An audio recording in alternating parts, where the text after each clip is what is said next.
Now I want to talk about your ribbon, your toolbars, and your icons. By default, based off of the application that you're in, you're going to have all sorts of tools available to you in the ribbon.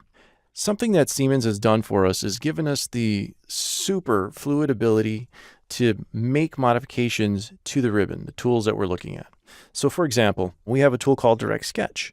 For this course, we're going to use a tool called Sketch and Task Environment. So I want to customize this ribbon. So the first thing I'm going to do is I'm just going to come out into the gray space somewhere in the ribbon, right mouse click. And once I right mouse click, you can scroll all the way to the bottom and go to what's called Customize. Now that we're in the Customize menu, here you're able to basically completely change your interface. What tools are on the ribbon, where the tools are at on the ribbon, the size of the icons. You can control your keyboard keys. So if you have accelerator keys, you can manipulate, change those around. You'll notice I can create a new tab at the top. So if I want another tab, maybe again, it's a specific set of tools that I use for a very specific function, I can create those. As well as at the very end, we have our icons and tooltips. You'll notice that currently my icons are set to a normal size. If you'd like your icons to be larger, you can go over here and manipulate the size of those icons. So you're basically able to control everything that you're looking at and what you're doing. So here, I'm just going to go back into commands and I'm going to pull this Direct Sketch gallery out. Now, the way this works is you want to be very cautious and very specific about where you're picking. So to pull the entire gallery out, you have to click on the gallery with your first mouse button right here where it says Direct Sketch. I'm going to click, I'm going to hold down my mouse button, and you'll notice the whole gallery gets highlighted. And I'm just going to pull this out. And I'm still holding down mouse button 1, and I'm coming down into the gray area of my display and just release. And you'll see that it pulls it out. It's no longer available there for us. So I want to replace that with my task environment. So under the search, I just come in, type in, it doesn't even have to be the full command name, just a part of the command name. Locate the command that you want. And again, it's the sketch and task environment. We're going to grab that again with mouse button 1 and drag it. And we can put this anywhere.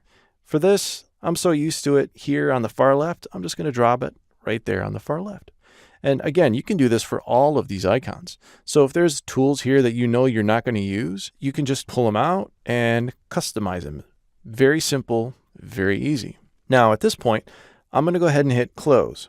If I wanted to, again, use a tool and I can't find it in that customize, I can go back up to this find a command and I can enter in the tool that I want to use. So for example, I'll just pull out a generic tool, hit enter.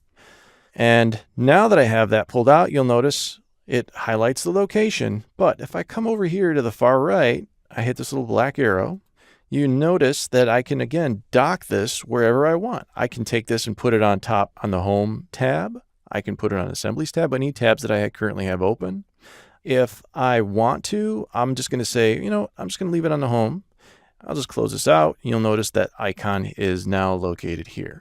If I want to change where this is located, this is where I have to right mouse click and come back down to customize. And I can grab this icon and move it to where I want. If I realize, you know what, I don't want that icon there. Maybe I don't want to see the icon. I'm never going to use it again. I can just grab it once again, drag it and release, hit close. And there we have our customization. Once I have my interface customized just the way that I want to make sure that I come over here in my role tab and create a role.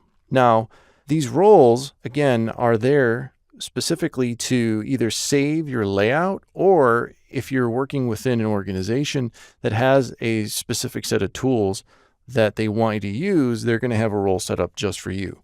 Now, when I come in here, I'm just going to simply right mouse click. I'm going to say new user role, give it a name. If you have an icon, you want it to look like something special, you can give it an icon, just browse to the bitmap. You can give it a description. Again, if this is something that you're going to share, you can share. Applications. This is just telling me where these tools are available. And I'm just going to simply hit include all. Just leave it as such.